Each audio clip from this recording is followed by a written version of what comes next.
Hello, Internet. How's it going, Ramley and other NFL family? I'm Peo Time, and I'm excited to talk about some football movies tonight.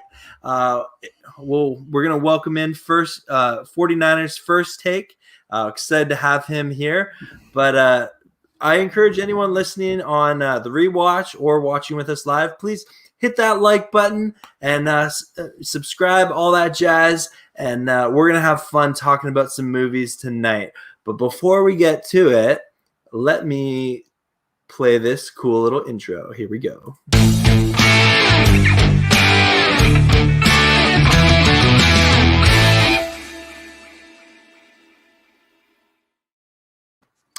Yes, we are here, and I'm going to change the view to this. There we go. Yeah, my big face in the camera. Sorry.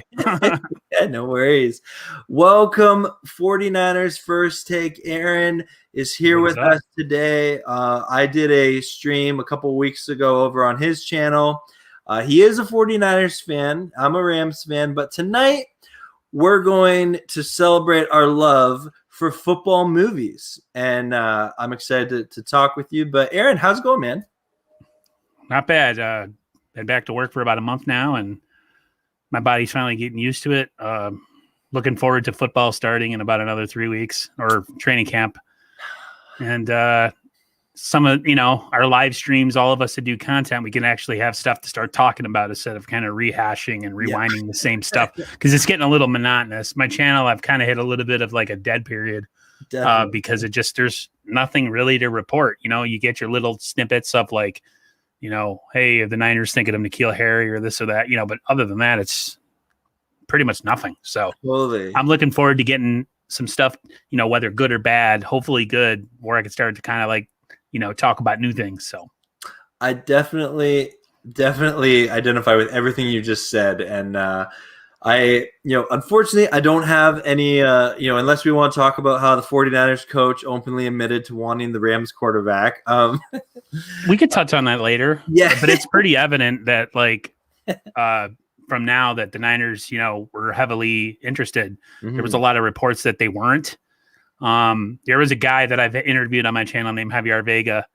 And, I was pretty upset at him because he had some stuff leaked at the Senior Bowl that there might be some contract negotiations going on. And then it didn't happen. And a lot of people were saying like his sources were phony and like he needs to stop reporting news unless it's concrete. And I got a little upset kind of at him too. Now it turns out that he was right and there was substantial interest. But the Rams just, were more aggressive and got on top of it. And then I think things worked out the way they should, though. I think I'm glad that we actually got a younger quarterback because roster-wise and money-wise, you can do a lot more when you have a guy under rookie salary. So I think it worked out for everybody. You guys might have the advantage now and maybe next year as far as like maybe being a little bit, a lot bit better just because we're going to have probably the fourth best quarterback in the conference, at least for a little bit, but that might even out eventually and then we'll be okay. So I'm good. Yeah, it's going to be excited to see how it all plays out. But again, tonight we're going to be talking about movies. And so first off, I will give a shout out. Jay, so thankful that you are here tonight. Thanks for coming in, tuning into the stream.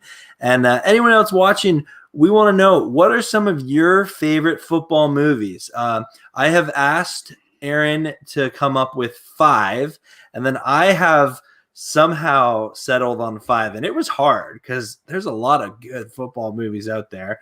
So I think what we're going to do, Aaron, is I'm going to let you go first because you are the guest coming on my channel, and I appreciate you being on here. So you give kind of your first, like your 5th out of your top 5, your number 5 movie, and then we'll alternate our movies picks, and it'll be interesting to see if we have any picks that line up or if we have any picks that don't. But anyone else watching, if you have a movie that you want us to talk about, please put it in the chat. I know I've seen a lot of movies that have to do with football. I definitely haven't seen them all, but I'm more than happy to Google any of these movies and see if I got to put that on the watch list. But Aaron, let's get into it. So what would you say is your number 5, your top 5 football movie right now? A lot of these movies I seen probably 2 decades ago or more. Okay. But the one that I remember the first was the movie Necessary Roughness. It had Scott Bakula in it. He played like an old guy that, I don't know if his dreams were dashed in college and he never had a chance to like fulfill them or whatever. And he's asked to like come back to the university, even though he's like an old man or something, to help them win. I don't know what college it was. And I remember there being cameos in the movie because there was this like prison team that was in the movie. And the prison team had all NFL players on it. It had Jerry Rice. It had Roger Craig, Ed Too Tall Jones, Tony Dorsett, guys like that. And they appeared in the movie as well. So I always remember, especially during that time where like the Niners were hot with the Cowboys, like anytime you'd see Niners and stuff, you'd be like really stoked because we were kind of like the it team, or at least kind of transitioning to the Cowboys. But yeah, that was an interesting movie that I remember watching with my buddy. And started seeing Scott Bakula and other stuff like Quantum Leap and that Enterprise show that he was in. But yeah, Necessary Roughness, I think it was called. And yeah, that was I probably watched it in 92. So we're going on almost 30 years. I thought about putting that on my list. I didn't put it in my top 5, but yeah, great movie. And I think that it's one of those movies that can often get forgotten about in time, like just over time. But if you go back and you watch it, it has a really good, like it hasn't aged as much as some other movies from that era have. Right. For sure. Definitely. Awesome. Well, my number 5 that I'm gonna say, and I need you not to judge me here, Aaron. Okay. And my reasoning behind it is it is a newer football movie, but I used to work as a youth pastor, and I worked with a lot of youth and things like that. And this movie came out around that time, and I just have really fond memories of talking to my youth who were really into sports and football about this movie. And it's called The Blind Side, the story of Michael Oher. And I just appreciate it that it was about a left tackle. So rare do you get a football movie where it's kind of centered on the left tackle, and I think Sandra Bullock did an amazing job. She's a fantastic actress, but that was one of my favorite performances by her. And I just really liked it.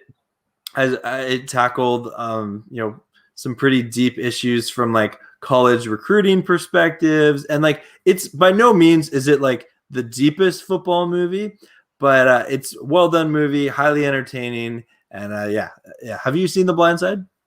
I have not, but I've heard about it many times. That it was about the left tackle Michael Oher.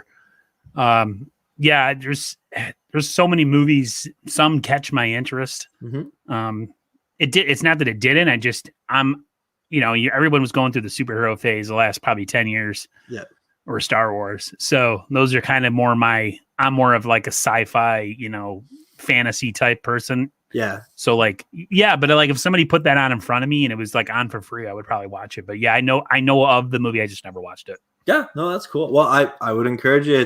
It is obviously like a kind of, it's a biography of Michael Oher and his story, but yeah, definitely good for a watch. Good for a watch. So what's your number 4? I'm looking at my list here. So give me a second here without closing out my screen.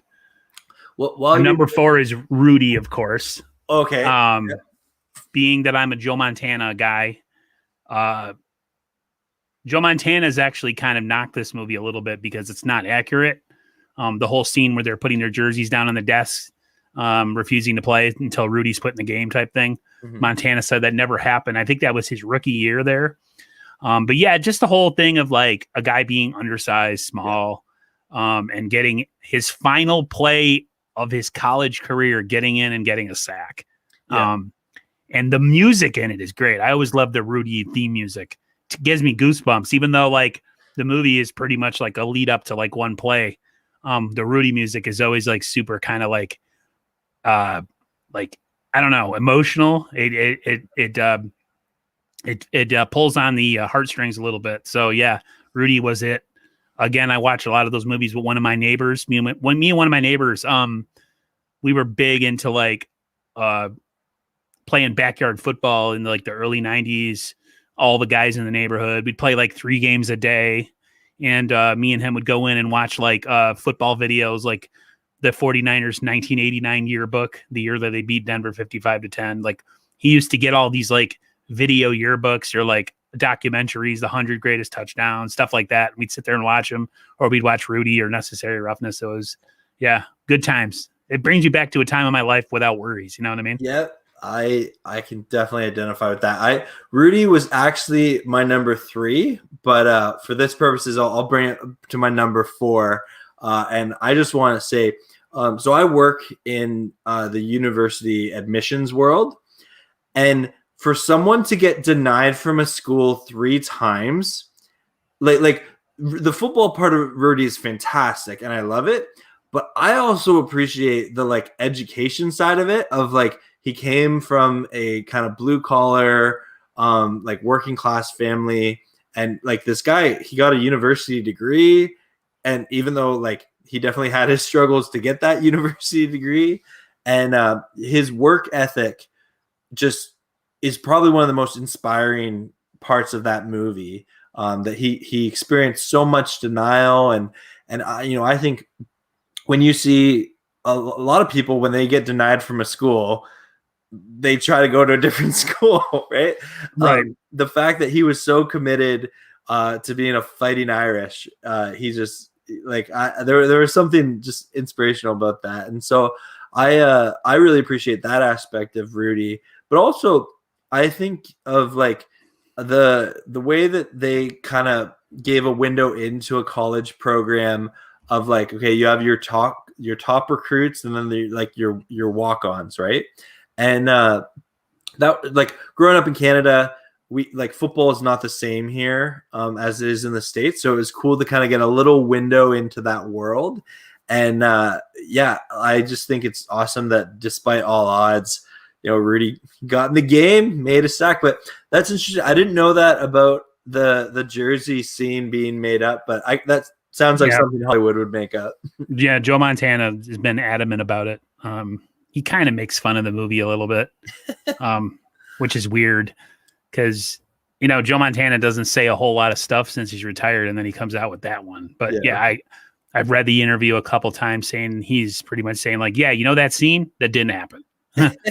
They didn't go into Dan Devine's office or whoever the coach was and put the jerseys on the desk, but it makes for good Hollywood drama. So, whatever, all I know is it's got great theme music, and the ending movie is super. Because my friend that I played backyard ball with was a small guy. Yeah. I'm like 6'3", 265. But growing up, I was always kind of tall and skinny. He was always like a really small guy. But when we played ball, he even tried out for the high school football team. He was a small guy. He's probably like 5'5", 5'6", like real skinny. But he had that Rudy mentality of like, did not care, like he was so brave. And then you had a big guy like me whose mother didn't allow him to play high school sports because of I was so skinny, and she just was worried about me. And then you got him, who was like a pipsqueak, and dude played, or at least attempted to play high school football. And I give him massive amounts of credit. And they made him a kick returner too at that size, which was insane. He wasn't fast, he wasn't big, but yeah, the whole Rudy movie makes me think of my childhood friend, because he was just like, he kind of epitomized the whole like underdog mentality. That's awesome. Yeah. Well, before we get to your number 3, and definitely Rudy is, I love Rudy. If you love Rudy, feel free to comment below. But Jay here is saying, my favorite football movie is a show called A Football Life. Talks about every single coach of the. I'm guessing that's the NFL Network, A Football Life. Oh, it's so good. I love it. He's right on point. Yeah, no, every player, every coach, I love watching all of those. Obviously, I'll admit Kurt Warner of Football Life is probably my favorite, but mine was the Bill Walsh. Yep. Okay, yeah. Probably one of the best. And Steve Young's was pretty good too. Yeah. Yeah. And Joe Montana's. Yeah. And Ronnie Lotz. Dick Vermeer was good. Yeah. Oh yeah, great. I love that series. I love that series of Football Life for sure. Thank you, I Jay. see Jay's profile picture. He's got is that Nick Bosa or Solomon Thomas? I can't tell.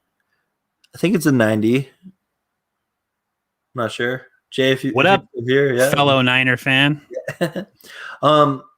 The Ramley Sports Report, or sorry, Ramalia Sports Report, a budding Rams YouTuber who's says his channel is under construction. So I'm excited to see what content he starts producing. But he said, cool football movie is Heaven Can Wait. Yes. With Warren Beatty. He plays a billionaire because the LA Rams Super Bowl champion QB. Yeah. I heard about this movie in another stream. I have not yet watched it. It's an older movie. I'm going to quickly just Heaven. Have you seen this movie, Aaron? Mm-mm. It's a 1978 film. Oh, so a year before I was born. Great. And I'm just it's where's my I'm okay, yeah, I'm going to the Rotten Tomatoes here. It has an 88% like rating on Rotten Tomatoes, which is pretty impressive for pretty good. Like that means it's still the test of time, right? Yep. But it said so Joe Pendleton, quarterback for the LA Rams, is killed in an auto accident. In the afterlife, Joe discovers that his guardian angel has taken him from his body prematurely, and he is due many more years on Earth. Unable to return to his body, Joe assumes the form of a greedy multimillionaire, Leo Farsworth. As Farsworth, Joe attempts to return to football and falls in love with an environmentalist activist, Betty Logan. So it's a comedy. So I just remember reading about this movie and being like, okay, I definitely got to check up this movie. So at some point I want to see this because it's like an NFL gritty quarterback of like the 70s dies in a car accident and then comes back as a billionaire and tries to play football. Like, could you imagine if like Jeff Bezos tried to like play in the NFL or something? That would be insane. Yeah. So, thank you, Ramlia Sports Report. Looking forward to that. And we'll give a couple of shout outs here. Coach Dante, what up? Welcome to the stream. So glad you're here. And the Ramlia is also saying another sports. Yeah, we've been talking about. So on my channel, we will have anytime anything ever comes out about this movie, I will be posting a video. I am Avengers Endgame level excited for American Underdog, the Kurt Warner story. I have no doubt that once it gets closer to it, I will be doing I don't do a lot of movies and stuff like that, but this is one movie I will be focusing a lot of content towards for sure. Well, Aaron, we're caught up on some comments here, so let's I'm curious, what is your number 3 favorite football movie of all time? It's a movie from the early 80s with Tom Cruise in it called All the Right Moves. Yeah. Leah Thompson's in it with him. He plays like a guy from like a steel city. I don't know where, the steel workers, and he's trying to get out of that lifestyle. And he's a really good college football player, but he gets caught up with a bunch of guys who end up like TPing the coach's house or something. And he ends up pretty much, I don't know if he gets kicked off the team, and it almost like ruins him and the whole situation. But at the end of the movie, somehow he makes it back onto the team, helps them win. And then the coach, played by the guy who ended up being on the show called Coach. I don't even know if you remember that show. Craig T. Nelson, I think it was, played his high school coach. And in the end of the movie, he gets promoted to go to some college team. And he ends up taking that the character played by Tom Cruise with him. So, and it was like, it had that cool song, Blue Skies Forever, that played at the end of the movie. Very like classic 80s, like just that, I don't know, 80s movies had a different feel to them. A lot of people say the 80s sucked, the music sucked, the movies sucked. I completely disagree. I lived through it. So y'all can eat it. But yeah, one of my, again, that friend. We watched we were like football obsessed kids until we were about 14, and then we tried to get jobs. But yeah, during like from I'd say 1989 to 94, me and him were like football movies, backyard football, all that kind of stuff. So yeah, that was one of my best movie, because I was always remembering Leah Thompson from Back to the Future, and I guess he gets naked in this movie or something. Oh, yeah. And like, hey Jake, you've never seen her like this. This doesn't happen in Back to the Future. I'm like, okay. So he thought that was going to wheel me in, but actually the story actually got me in that movie. Very cool. Yeah. No, sorry, probably shouldn't have said that. No, man. No, we're talking movies. That's cool. I have not seen All the Right Moves. I just know it's one of those movies that comes up on best football movies list all the time. And I don't know, maybe that's something I gotta give a watch to for sure. Anything with Tom Cruise in it is probably at least half decent. So yeah, right. Yeah. Still doing it too. He's like old and stuff. He looks pretty good for his age too, even though he's crazy.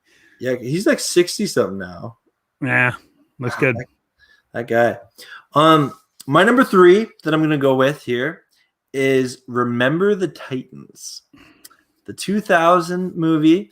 So originally this was gonna be our number 4, and Rudy was just slightly above it. But if you asked me on a different day, it could change.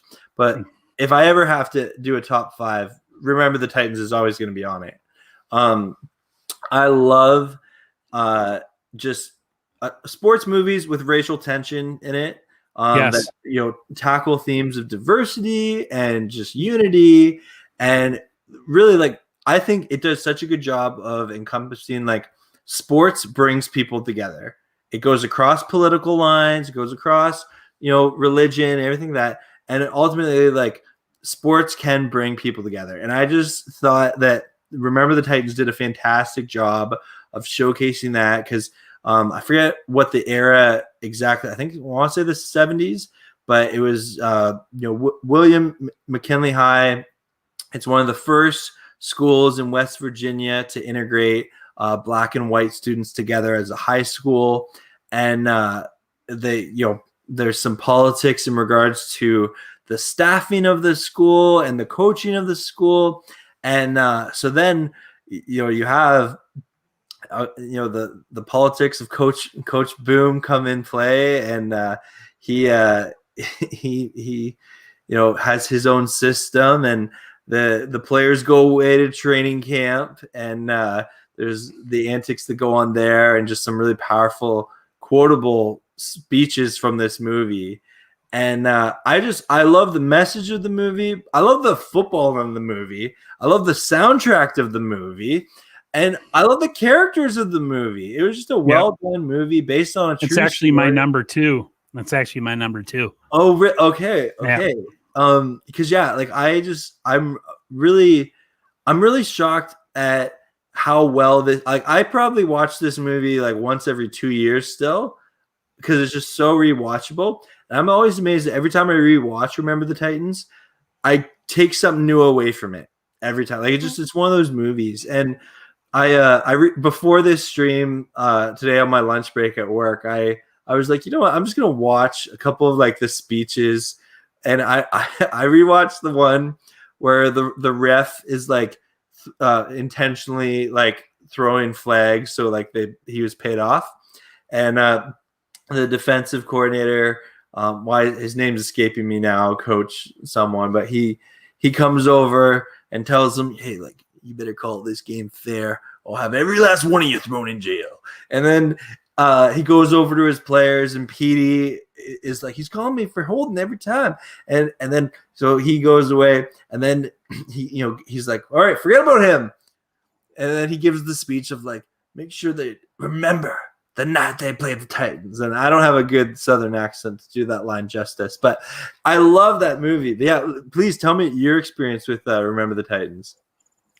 I'm a person who never understood like racism, because I've always grown up with people of all ethnicities as friends. Like I'm half Sicilian myself, Sicily's near, Italy's near Africa, so like we're all part of something different. We're not all just one, so when I see themes of movies of like, couldn't imagine living back then because I would have been, someone who wasn't very well liked because I get along with pretty much anybody. I'm a pretty easygoing guy. I get along with pretty much anybody in the world. If you treat me with respect, I'll treat you with respect.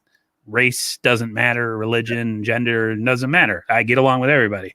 And I couldn't imagine living through a time where like you couldn't be friends with somebody, or at least you could, but you would catch some bad stuff happening. People could, attack your house. They could beat you up. They could kill you, just because you had interactions with people of different, ethnicities and stuff. So I always did what I got away from that movie was just couldn't imagine living in a time like that. Like I just couldn't imagine it because we still deal with stuff like that now, and we live in 2021. But even back that, right around the civil rights movement, that was a rough time to be alive.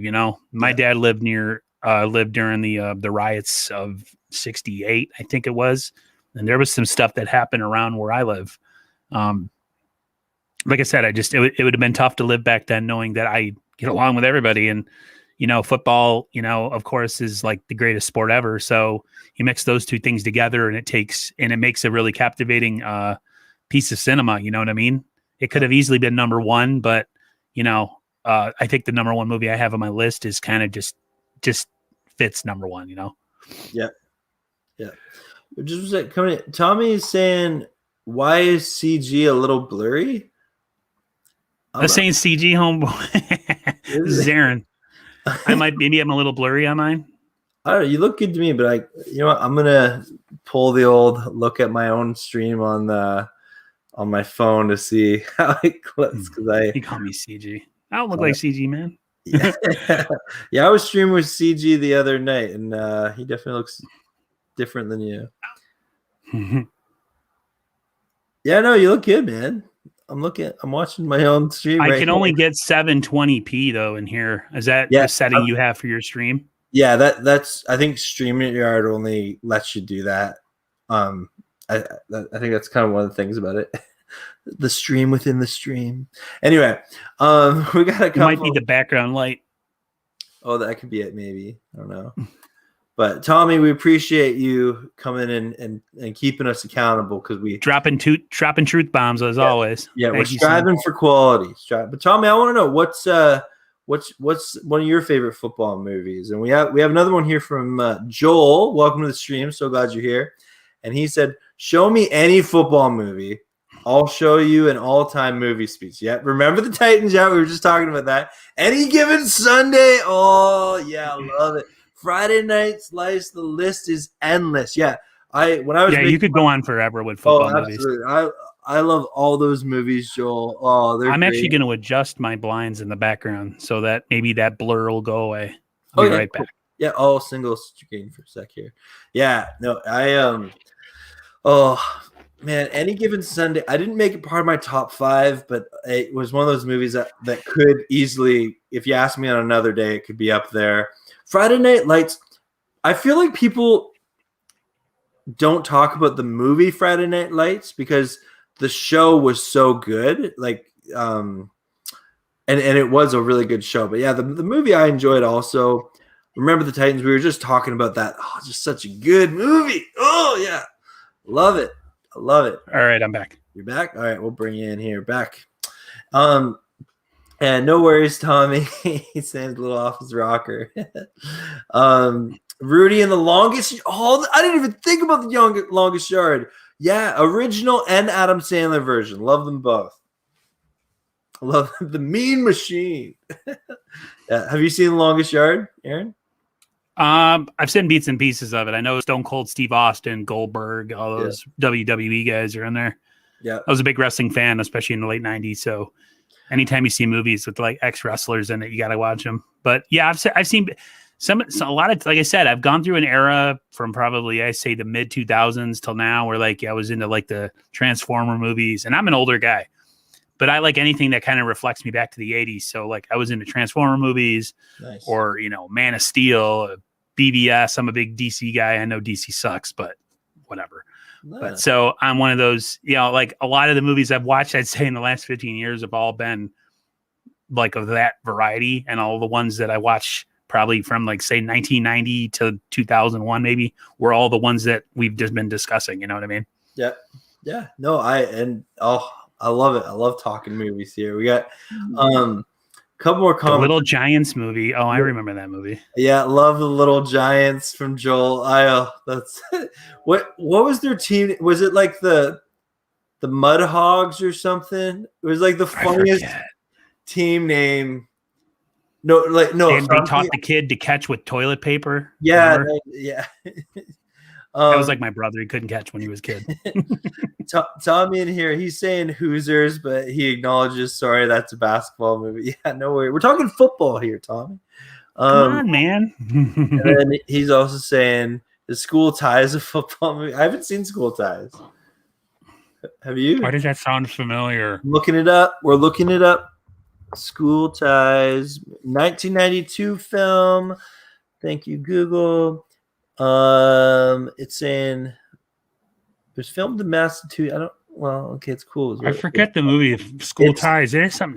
It's a pretty heavy movie. It's set in the 1950s. School Ties tells the story of David Green, a working class Jewish teenager from Scranton, Pennsylvania. Hey, same place as The Office. Anyway, who is given a football scholarship to a Massachusetts prep school in his senior year.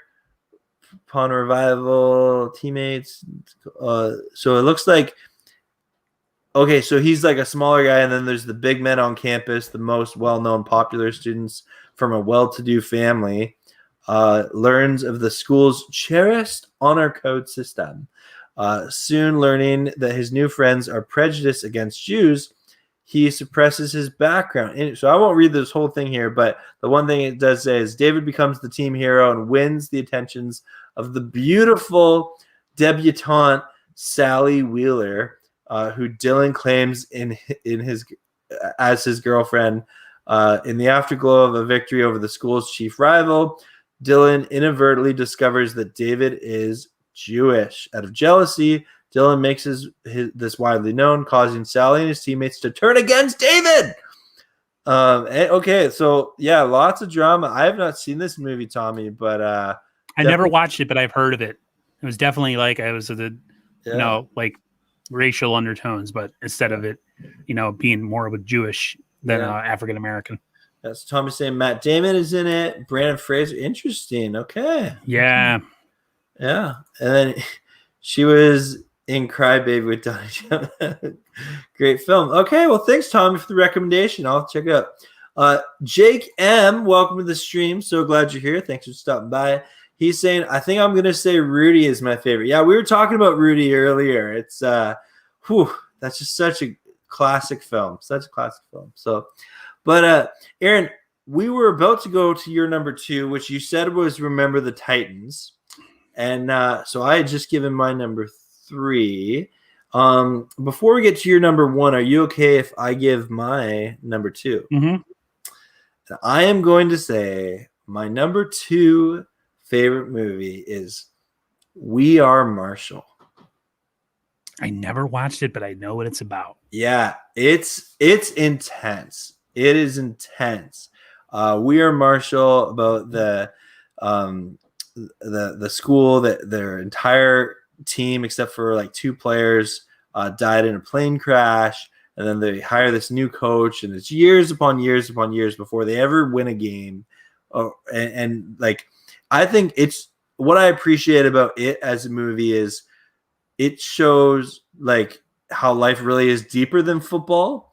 But football can be a culture in a town, right? And like, we're part of football culture. We have YouTube channels about it, right? Please like, comment, and subscribe. But it's very much, We Are Marshall showed the story of this town coming together, and football was part of the movie for sure. But this is really a story about a town grieving, and I just like a community coming together to support each other to get past a horrible tragedy like that. That's just, it's a movie that inspires me, and I hope that I'm able to build communities like that and support people going through difficult things, and it inspires me to seek that. So yeah, big fan of We Are Marshall. Yeah. And Tommy's also saying, I hate Notre Dame, but I love Rudy the movie. Yeah, you can't hate Rudy the movie. But Aaron, please, can you let the internet know what is your number one favorite football movie of all time? Any Given Sunday, man. It's like the most realistic, raw, nasty, like everything about that movie. I only watched it, I think, like once or twice since slightly like when it came out. Me and my buddy watched it. I think we went to the theater together and watched it. Yeah. Like I said, me and this football buddy were mad close for years. Now, life goes on. People grow apart or whatever. But like, yeah, that movie was as raw as you can get as far as a football movie goes. Like just everything about it. And I mean, Al freaking Pacino as your coach, dude. Like, come on now. Yeah. It showed the grittier, realistic side of football. And, like I know there's a scene with Lawrence Taylor with the whole concussion thing and him having all these health issues and, they don't want him to play, but he needs to play. And those are decisions that, organizations have to make on a yearly basis where they have to make what's in the best interest of the player's long-term health instead of the team. And that's got to be tough, especially if it's a really good player, but he has a lot of health issues like concussions and stuff. Those got to be excruciatingly difficult decisions to make as a general manager because, one player sometimes can take you over the top, but if the guy is a walking, blue tent on Sunday, then, but just, that whole movie itself, I feel like so many movies could have made it into my top 5. So I had to pick 5. I probably could have used other ones too. But Any Given Sunday it's the realest of them all, a lot of them have like, Hollywood endings and stories and stuff, but this one's raw and dirty. So yeah, I definitely enjoyed it.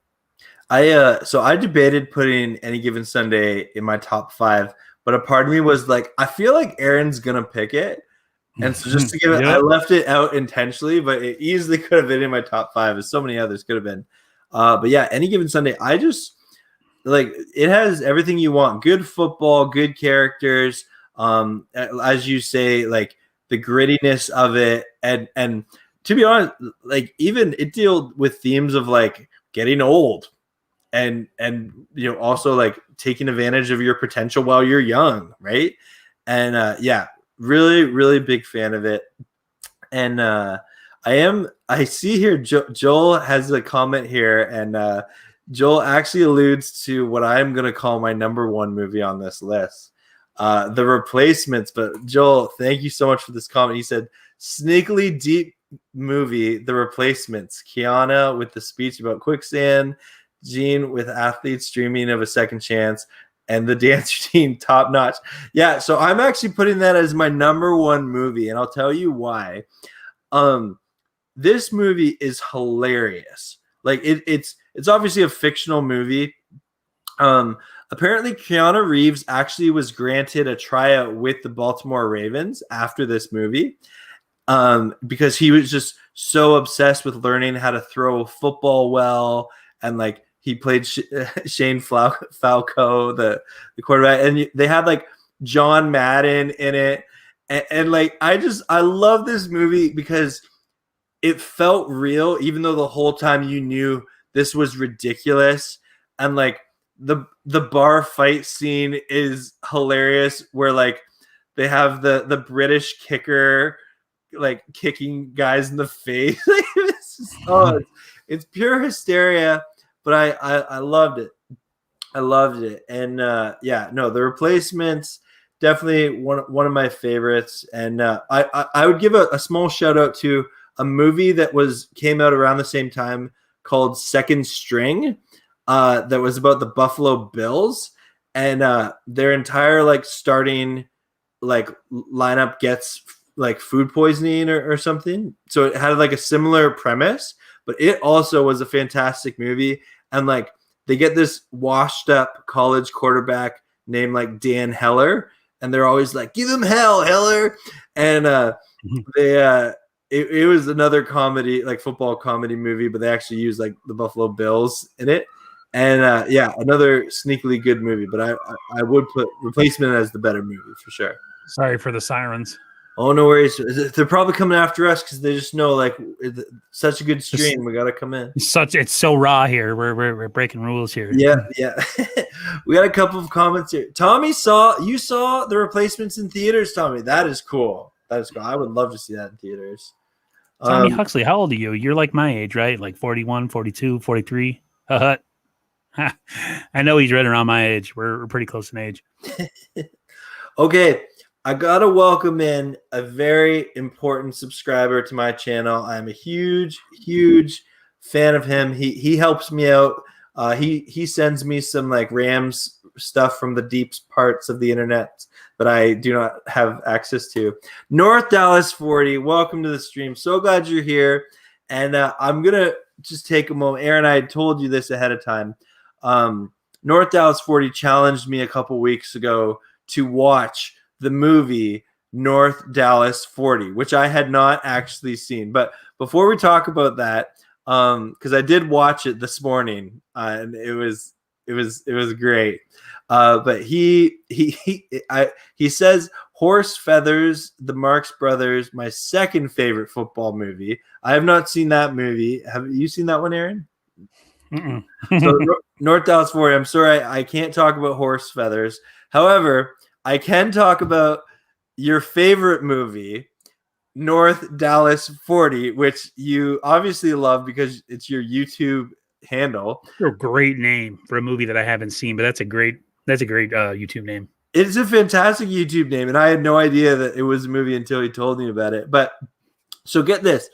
It is a super gritty movie. There's like 8 minutes of actual football in the whole movie, but it's really well done. Like a fantastic 8 minutes of it.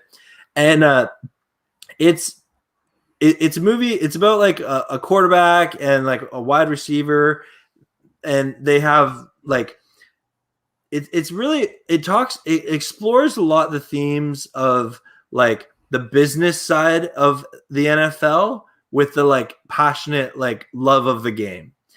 And I think North Dallas 40, correct me if I'm wrong, it takes place in I believe the 60s, maybe 70s. And it mirrors the NFL. The NFL did not like this movie. They didn't want it done because it showed how players were mistreated by upper management and coaching in the era. And they were viewed as products. They were viewed as people that were paid to play, and that was their job, right? And football back then was like just some stuff. So the NFL actually felt this movie like hit too close to home. So the main team in the movie kind of mirrors the Dallas Cowboys a little bit. Mm-hmm. Even though they're so it's interesting to see it nowadays, knowing what that era was, and even struggles in today's era at time. And you see that with some of the teams with their upper management issues. But it's a fantastic movie. I'd recommend going to and watching it if you're looking for a good football movie. It definitely is dialogue heavy, but like, yeah, it deals with some incredible themes. And I see why North Dallas 40 loves this movie so much that it's his favorite movie, and he put his YouTube handle as North Dallas 40. Yeah, I can't beat that name. Yeah, that's a pretty fantastic. So we have Tommy here is saying, Aaron, take notes how to read comments while streaming, like Pam. Oh, thanks, man. Well, here's the problem I always have when I do streams. I rarely do streams by myself. I usually do streams with people, and I'm so obsessed with staying, I have topics usually in my, right bar on the side. And I'm so focused on my topics and trying to get my topics out that a lot of times I don't pay attention. And some guests, they talk so much. Like I have had certain people on my stream that are so, like I had Vish, his name is Vish Cameroon. He talked and talked and talked, which is great because it makes me, but like I had a hard time really like sneak into the comments and stuff. Until the very end, and I felt really bad because I had a donation and someone wanted to ask him a question, and I couldn't find it on the scroll down. Like the way my MacBook works, it gets really sticky when you try to scroll down and up. It's annoying as hell. So yeah, I'm definitely going to try to read the comments more. Now that I'm on Restream, the comments it's just better. Excuse me, I'm on StreamYard now. Yeah. I was on Restream before. Yeah. That was awesome. Your show with Vish. That was. Yeah. No, I learned a lot, honestly, by watching other people do it. Like Jake Ellenbogen, he's a big Rams YouTuber. I love his style. And also Jay in the Bay, probably the best like comment reader in a live stream. Big fan of the thing with Jay that he does is he like takes time to like, that's part of his active stream. I think I forgot what I was gonna say about. I totally forgot. It had something to do with reading comments and trying to change up the way that I go about doing my streaming. I'm definitely starting to like watch other people's streams and maybe change the format. Like for instance, how you introduced me. Usually my guest is already in the room. I think I might start doing the thing where I do an intro or something and then pop it on screen. Yeah, I'm always they always say that. The flattery or whatever is the sincerest form of flattery is, sometimes you pick people's how they do stuff, not outright copy them, which I've had people do too on YouTube where they straight up, copy what I'm doing, which is irritating, but whatever. Yeah. But yeah, definitely like look at other people, how they do stuff and try to, curtail it to your way of doing stuff. But yeah, now that I'm on StreamYard, hopefully I won't have as many issues with the technical side of it. That was another thing. I've been so distracted lately with how crappy my streams have been coming out when I watch them run playback. Oh, dude, it's so like, I just want to delete everything. You know what I mean? So much freezing and glitching and my audio being off and stuff, just sorry. No, safe space, man. You're in the StreamYard now. Welcome to the StreamYard. Yeah. Word. Yeah, I called Jay in the Bay the hardest working man in the StreamYard. I gotta ask you about the thing at the bottom. Does those automatically scroll from left to right? Yeah, it's a setting that you can set. Yeah. Okay. So you can either have it's static and have it still, or you can have it constantly moving. Because I like the whole moving thing. Yeah. No, it's cool. Yeah. But we do have a couple of comments I want to get to here with Tommy saying Varsity Blues. Yeah, another good film. John Volt played such a jerk. I'm not sure what you mean by 43 in that. Is that in his Varsity age? Blues? I asked him. Oh, he's about 2 years older than me. Okay, that's I turned 42 in December. 43 years young. Okay, cool. The cowgirl. Tommy's such a hater. I love it. Jay saying a football. Yeah, we were talking about this earlier. It's so good. I love that show. Honestly, NFL Films does such a good job, and like Football Life is one of their best things that they do. I watched the draft this year. I didn't watch NFL or ESPN. I hate ESPN. Hate NFL Network is where it's at, man. They're balanced in their coverage to an extent. Yeah. Like, what does ESPN talk about all the time? Dallas Cowboys. Yeah. Tom Brady. Yeah.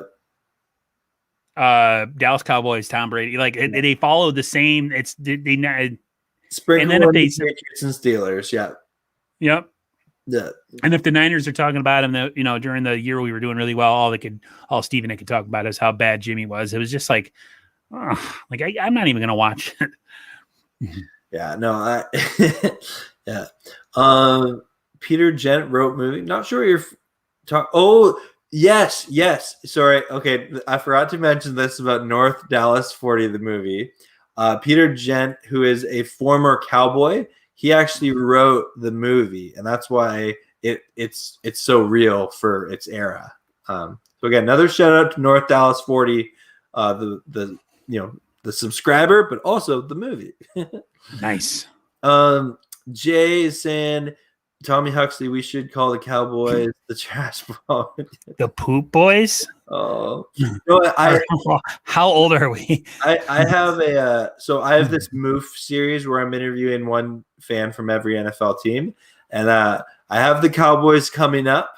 I am excited because it is actually going to be my dad representing, because he's a huge Cowboys fan. Interesting. And I definitely bug my dad a lot about the Cowboys. And my he's been pretty fed up with the team for the past 30 years or so. That's another team they talk about on ESPN all the time. Yeah. That was awesome, your show with Viz. That was my comment, Aaron. Not sure. He's talking about another. Oh, when you were streaming with him. Cool. Yeah, I was just having a hard time. I was paying attention to the chat because Vish was talking. Yeah. Yeah. Saying what's up. Super chat. Oh, you guys are having a nice reunion in the chat. That's so cool. Anyway, best friends forever in the chat. Thank you. The Cowboys think they're the best team in the NFL. Well, I don't know if the Cowboys think that, but their fans. I think their fans are definitely delusional. Yeah. I will say that. Oh, come on. Okay, now we're just going grade school here. You know what? I actually I have more respect for McCarthy than a lot of people do. I think he had an unfortunate situation last year with injuries. Obviously with Dak going down. If you actually compare, I had someone challenge me on this because I probably used to be harder on him than I used to.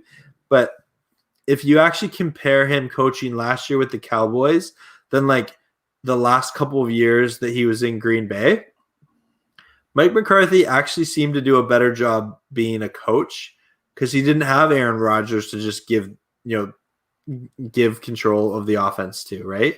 Aaron Rodgers is such a prima donna, though. That's the one thing about him. Well, we've seen that for sure. He's Hall of Fame. Like, he's awesome. Yeah, for sure.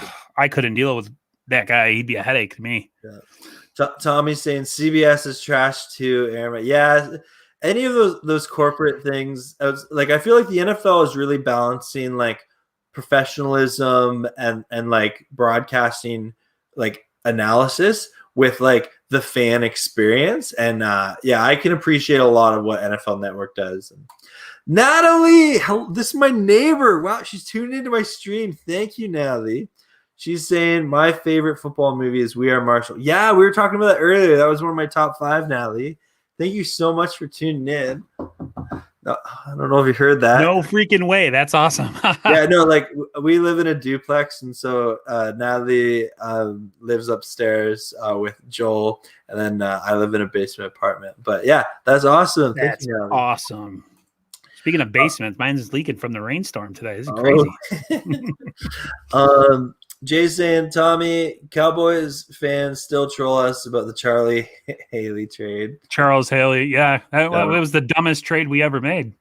He was a mental headache, but that he was the determining factor why Dallas won those 2 Super Bowls and beat us those 2 straight NFC Championship games. Yep. North Dallas 40 with this. North Dallas 40 is such a great subscriber because he always asks these such great questions in these streams. He says, what former NFL player would make the best biopic movie? Okay, so obviously Kurt Warner has a movie coming out about him, so we're going to say we can't say Kurt Warner.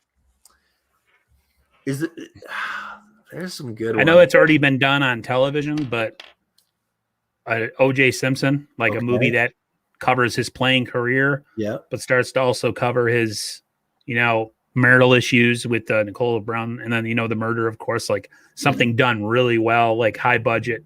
I'm not going to pick any 49ers and say let's do a movie about Joe Montana. It's just whatever. It has to be stuff that like affected the landscape of football. Something that really hit home. I don't know, a biopic. Maybe they do a movie about 9/11 and how NFL. I don't know. There wasn't really much the NFL did. It just but. I don't know. OJ to me would always be interesting. I don't think the NFL would ever do a movie about him because he's kind of a forgotten player. But I would actually like to see a Peyton Hillis movie, just on that one season because he was the epitome of your blue collar worker guy with a one and done season. He was on the cover of Madden. On the cover of Madden, but he that 1 year, he was dominant, right? Like he was a fun player. He was one of the. He was a wannabe Kyle Juszczyk. That's what he was. But yeah, so I'd watch a movie about Peyton Hill. That'd be cool. If I had to pick a Ram though, I would probably pick Steven Jackson, just because like he was always on terrible teams, but he was this phenomenal running back, and I would have loved that. If I had to pick a Niner to do a movie on, who'd you pick? I don't know. It's hard to say because I'll let you think about it, and we have a couple more comments here I want to sure. To. So Tommy's saying North Dallas 40, great question. Oh yeah, Tommy and North Dallas 40. I feel like you guys would be friends if you ever met in real life. Jay's talking there. So North Dallas 40 answer to the question. He's saying Kenny the Snake Stabler and Joe Namath are my choices. Good choices. Yeah. Jay is tell your dad not to bring Charles. Haley is a 49er for life. Cowboys will make the playoffs this year if D's hold up. Yeah, again, like they have a winnable division. Like North Dallas, where I think that's crazy. And like McCarthy, I don't think he's as bad of a coach as what people make him out to be. Right. Like he's just more of a puppet in Dallas. We all know who runs that team. Yeah. But I feel like I remember hearing people compare Mike McCarthy to like Adam Gase. No, that's not even close. Oh my God, he's like the worst coach ever. Yeah, like my brother was a Dolphins fan. Oh my God. Yeah, right. So like Mike McCarthy is not on that level, and same as Mike McCarthy has still won a Super Bowl. Sure, he had Aaron Rodgers gifted to him, but I'm not. I don't know. I'm not that hard on McCarthy, that's for sure. And I don't think Dallas is a Super Bowl team by any means, but playoffs, I could see them making the playoffs. Okay, we're not. I don't want to call them that anyway. Jay, you guys are having a good time in the call. I love it. Thank you everyone for tuning in. This is great. I love it. That was an amazing miniseries. I think the one about OJ, they had John Travolta played. Yeah. They had some good actors in it. Cuba Gooding Jr. was in it too. Yeah. Joe Namath was on the Brady Bunch. Yep. Yeah. You know what? They call him Broadway Joe for a reason, right? Natalie, my neighbors say I totally heard you knocking. Thanks. That's awesome. Hope you enjoy having a good night upstairs. Yeah. At least you have cool neighbors. When I lived in an apartment, my neighbors were weird. They used to leave notes on my door saying they liked me and stuff. Oh, my neighbors, Natalie and Joel, if you're watching, love you guys. You're fantastic neighbors. Best neighbors I've ever had. Yeah. Jace. I'm not calling them the cat. The poop boys. Once would have got along with my dad.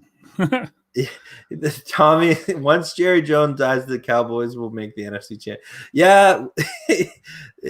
Some people do think no offense. That's what's holding them back. And you know what?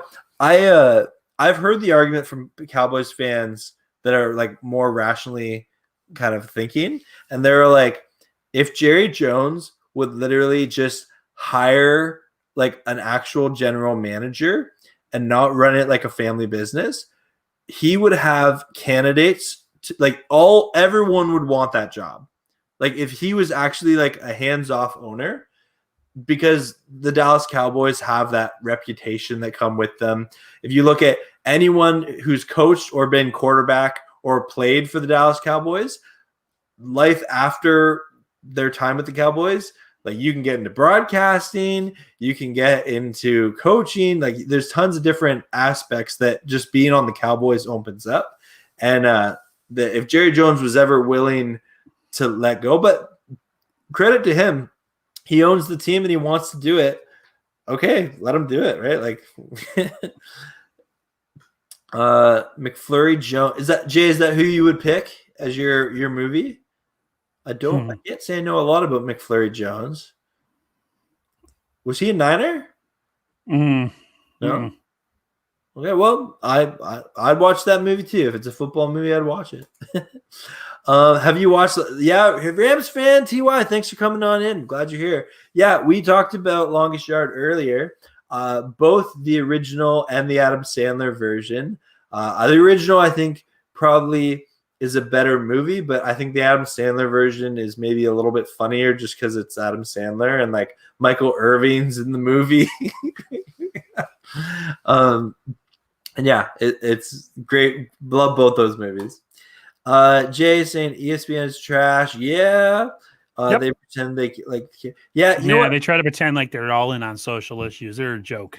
I hate them. I think honestly, ESPN just they need a big corporate restructuring there. They rely way too much on like their personalities and hot take journalists that just come across as fake, right? Like you can tell they had a meeting before the show in their production meeting where they're like, okay, so you're gonna have this opinion.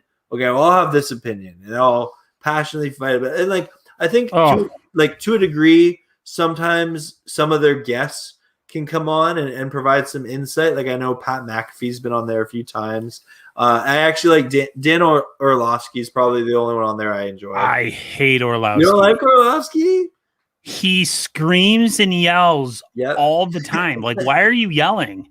Him and Stephen A are nothing but blowhards. Yeah. I will say sometimes I agree with both of them on points, but just I'm not into trash talk, sports talk. It just doesn't.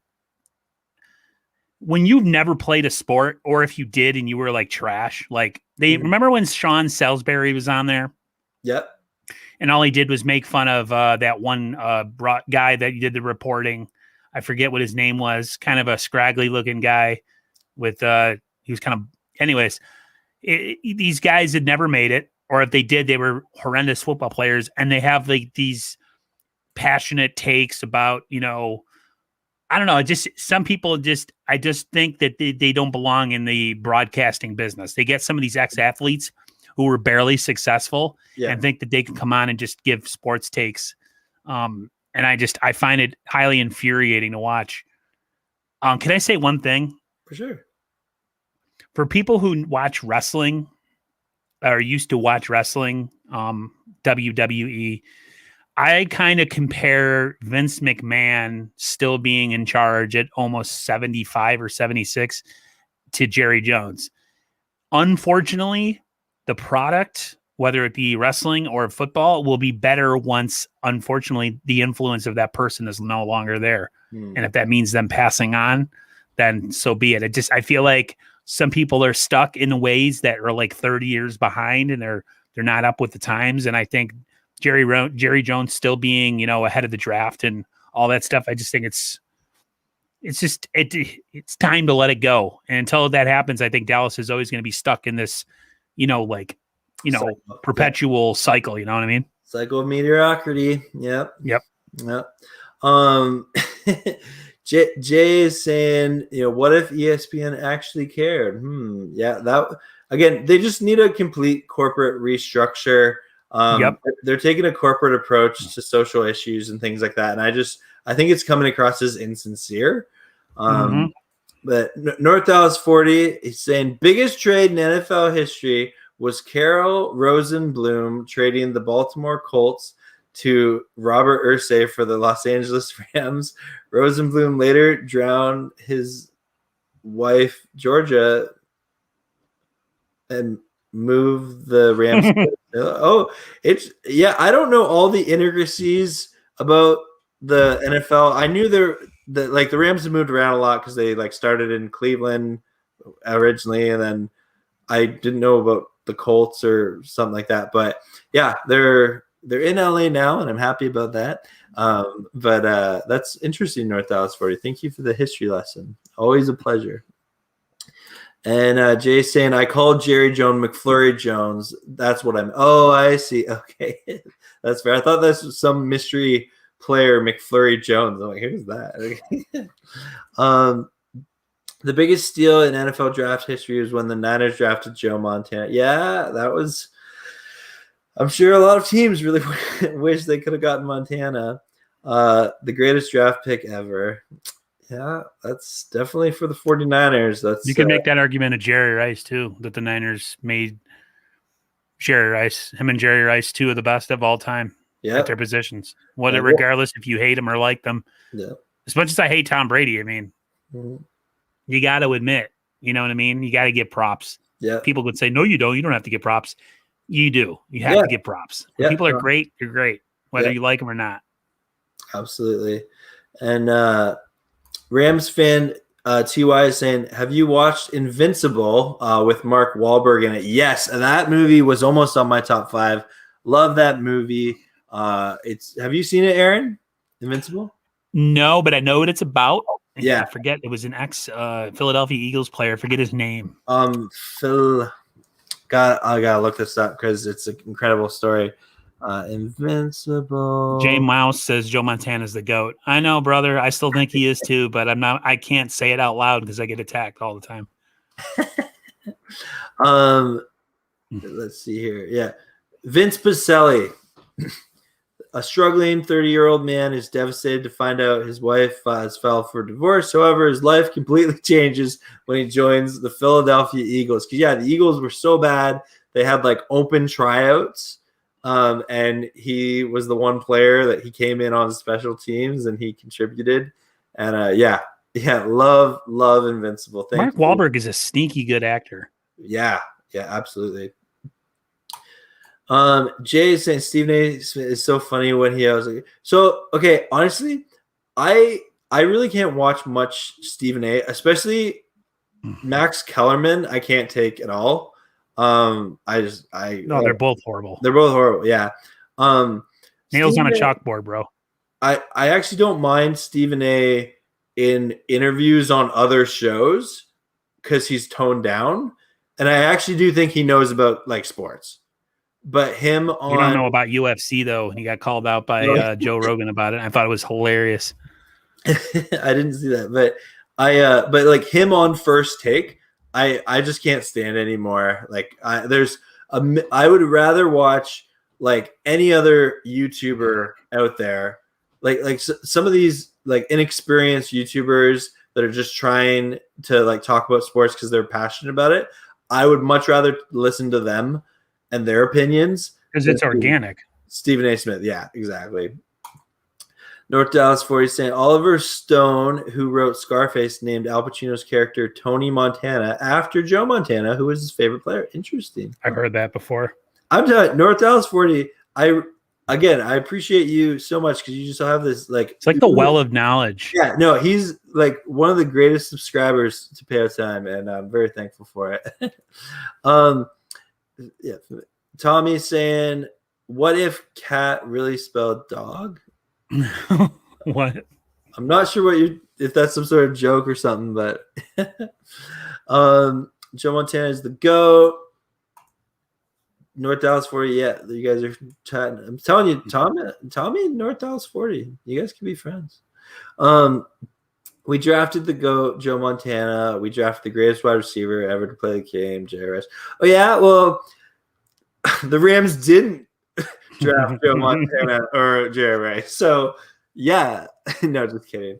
All I'll say is the Niners had their window just like the Patriots did, almost 20 years of dominance, or at least being relevant and in the playoffs all the time. You know what I mean? Like, it was a good time to be alive as a teenager and as a youngster. During that time, the Yankees were really good in the late 90s. The Bulls were really good.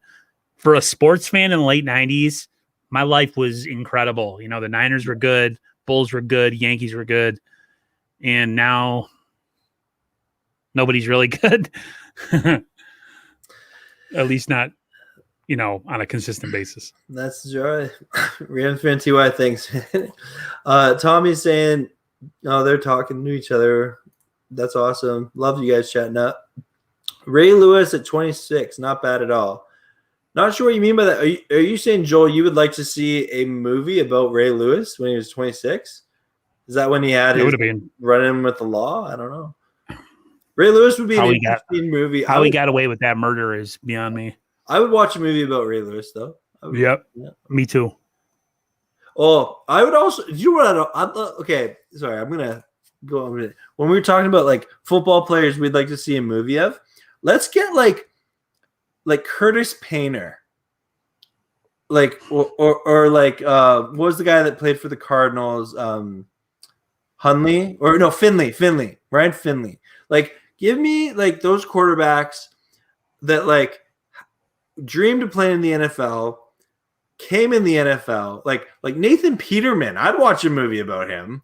Like, came in and Jim Druckenmiller. Like, that would be a great movie. Yeah, like it just went horrible. But like, I want to know like how they recover from that, because you have like media backlash. Like, you obviously made a lot of money in the NFL, like in modern day NFL. I would definitely watch that. I think there's a story there to be told. Absolutely. There's a great YouTube channel by JT O'Sullivan, who was a quarterback for the Niners during the mid early 2000s. Not a very good quarterback. I think his channel's called the QB School, but he's fantastic. Just fantastic. He's got the perfect voice for it. I want to interview him. I'm going to try to get him on my channel one of these days. That'd be sick. I'd watch that. That's cool. Oh, North Dallas 40 with the hot take. He's saying, On Any Given Sunday is my least favorite football movie. Interesting. Pretentious, overblown quarterback doing flips and eyeball popping out. Scenes were horrible. But the NFL, really, there was a point in time where like players were so over the top, like T.O. and stuff, running to the star and, doing his thing. So movies always overblow, but the NFL was for a while with him and Chad Johnson he was getting to the point where it's getting kind of like the sanctity of the game was kind of like destroyed. Yeah. But it's kind of this sideshow going on. Yeah. And North Dallas 40, again, so glad you have your opinions. I do enjoy Any Given Sunday. But yeah, I love that we can talk about movies and things like that. Jay is talking about Patrick Willis was the greatest linebacker to play football before he unfortunately retired. Ooh, that would be an interesting movie. I'd watch a Patrick Willis movie. I'm the biggest Niners fan you can. I'm a big Patrick Willis fan, but for me, when people retire early in their prime, it's hard to give them GOAT status, especially, if they didn't win. I mean, I know he was statistically and how well he played. I get that. I understand that. Yeah. I just feel like your body of work does mean something. And I feel like, 6 or 7 seasons, if it just doesn't equate to Hall of Fame, then again, people say that about, I forget if it was Jim Brown or Gale Sayers, which one of those, guys had like a really short career. I forget who it was, but they're in the Hall of Fame. So, my angle on it could be wrong too, but that's just how I look at it. I love Willis. I have his authentic in my, $300 jersey sitting in my closet, but that's just me. No, that's fair. Yeah. So Tommy's saying Any Given Sunday. You guys talking up a storm. Love it, guys. Love it. I'm so thankful. No, you got an active chat. Yeah, no, it's awesome. You're doing a pretty good job. You're like Jay in the Bay. You're keeping up with your chat. I try. I don't always succeed, but I try. The thing with my chat a lot of times is they are slow to come in sometimes. Mm-hmm. If I'm deep into a conversation, it's hard to kind of break away, but I guess maybe I should start doing more solo streams or something. I don't know. You do active breaks. I had one stream where I admit I did a good job planning it out, and it helps. It like I planned out the segments, and then in between the segments, I did the comments, and I have not been very successful at doing that again, because when you have a full-time job, and I have another part-time job also. YouTube is very much a hobby for me, and I love it. And it's a hobby for me too. So sometimes my quality dips. Some streams are better than others. Yeah. You know what I mean? You interview somebody who's maybe not super, you have to kind of like prod the interview to go. Yeah. And then there's some people that talk too much. It's like you try to, like me and you, it's very organic. Yeah. So it comes off really like cool. Yeah. There's some people that'll just take over, and you're like, wait, I got to ask a question. Yeah. Yeah, no, I feel it, and that's why you're always welcome on my stream, Aaron. And if you're we got to do this this roundtable. I talked to Mauro Tanaka, and Squabo says they seem interested. I don't know if we'll do it a bunch of times, maybe mid-season or something. Yeah, no, we definitely got to do something like that. I get stoked for that. I do want to say, anyone who's watching, if you're not subscribed to 49ers First Take with Aaron, you got to get over there and subscribe. We're in the dry season right now with July. But I know that once the season comes, there are a lot of NFL YouTubers that are going to be dropping great content. And my channel's kind of dry right now, so if people subscribe, they'd be like, "This guy kind of sucks." Just give me a little bit of time when the season comes close and Niners start winning or losing games, people start getting injured or not. I'll have some more interesting. Right now, like you said, it's just kind of like, I'm like picking stuff out of the air, or I'm putting videos on my channel that, from Twitter or something. Like, there's really nothing to talk about right now. Right now, the main thing with the Rams to talk about is their jerseys that are possibly leaked, but there's some Ram fans that don't like the leaked jerseys and they hope they're not the actual jerseys. The Rams haven't officially commented, but then there's unknown sources that have confirmed these are in fact the Rams' new jerseys. And so it's like, come on, I want to talk about football. I don't want to talk about jerseys. All I got to say is the Niners throwback jerseys. Ooh, nice. Yeah, that drip is. I'm just waiting to see if Fred Warner gets re-signed, extended. And I will buy. Me and my brother are going to do like a group thing where we buy a bunch of jerseys at the same time from this company. They're like overseas. They're like stitched jerseys that have like microscopic imperfections, and you can get them for like a like a lower price. But yeah, one of your guys says I hate Jimmy Garoppolo, and another one says Jimmy's going to ball out. Listen, if Jimmy plays well, that means we're playing well. But I don't have a lot of high hopes for Jimmy, to be honest with you. No, that's I actually think the right move is Jimmy to play and sit Trey Lance for at least the start of the season. Yep. I think Trey Lance is a really unique talent with high potential.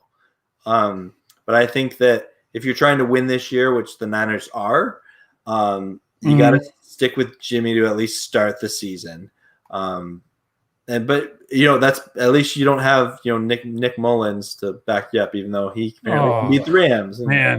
Man, dude, the quarterback.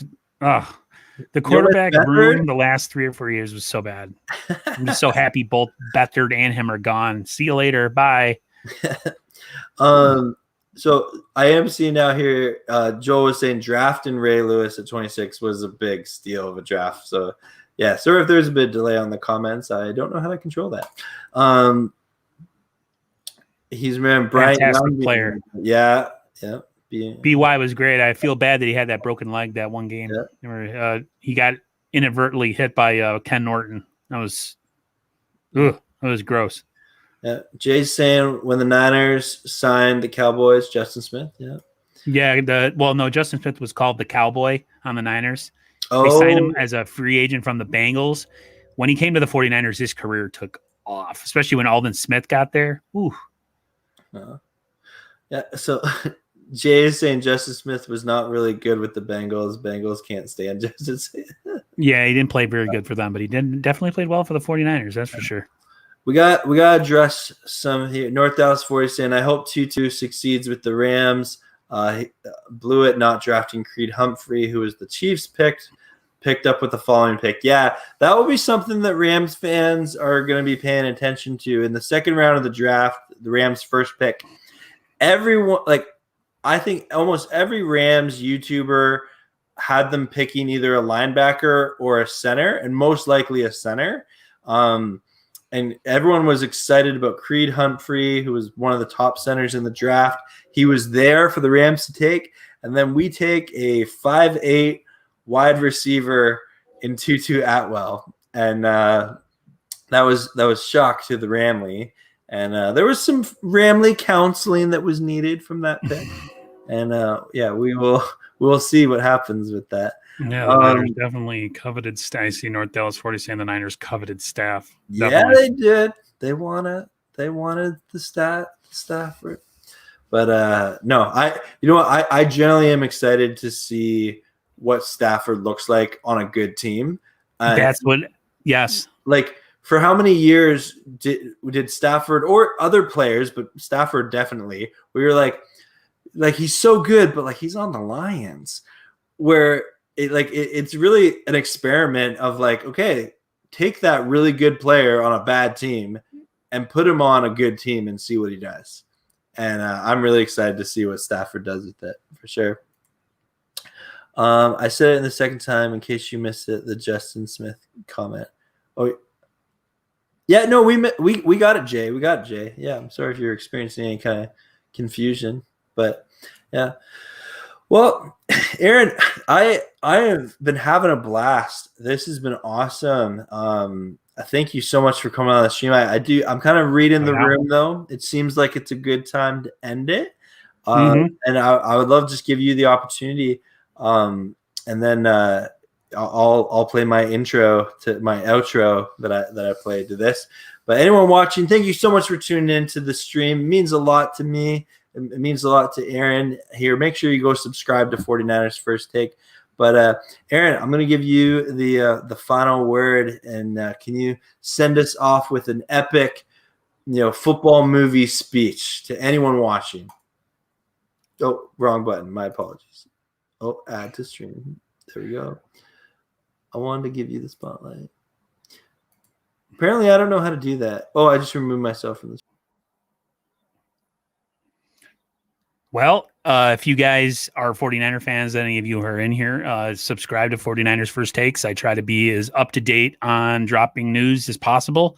Like I said, with the season happening and free agents or training camp starting soon, definitely be a lot more tangible, interesting stuff to talk about. We'll have some stuff to sink our teeth into. I definitely like doing interviews. I definitely want to start doing some roundtables. If some of you guys want to join the stream and chat it up with me and talk about the Niners during the season, we could do that too. I'm trying to involve other YouTubers from other fan bases, maybe do some NFL roundtable stuff. But yeah, definitely, the update variety, I'll probably do a Sunday night if the Niners play Sunday night, because I'm off Sundays. I'll do like a post-game reaction, which a lot of the Niner YouTubers will probably be doing. And then maybe a Monday, like a Monday morning quarterback type thing after I get out of work. And then maybe like a mid to late week live stream with either a guest or by myself. So yeah, things are going to get active. So if you guys are interested, drop a like and subscribe on 49ers First Takes. And hopefully I'll see you guys in the near future.